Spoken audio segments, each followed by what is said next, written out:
Russia had three goals. The first was to see if they could discredit Western democracy. And it's not just the US, they've done this in France, in Germany, in Sweden.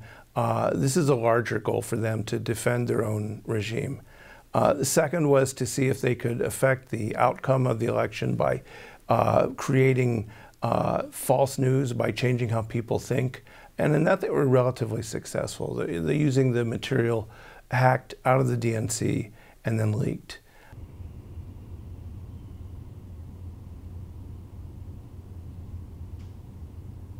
The third thing is this recent release of an NSA document that suggests the Russians were actually looking at voting machines, actually looking at how you would interrupt vote counting, voter registration, actually interfering with the mechanics of voting. So they had three goals, and they got two of them.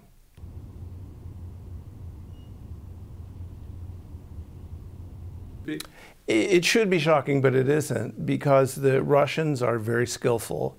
They have tremendous capabilities, but they don't need to use them because our defenses are so bad. So over and over again, we've seen surveys that show that 85% of the hacks rely on the most basic techniques. And this was a pretty simple phishing email. The procedure was complicated, and it was interesting to see that the Russians had even figured out a way to get around two-factor authentication. But that it was this easy, not really a surprise. It's always too easy. You know, leaking goes back to Abraham Lincoln, so it's something that every president has to deal with. It's just part of politics in Washington. For the intelligence community, it's interesting to see, however, that so often it turns out to be a contractor. And the contractors, it was Snowden, it's been some others.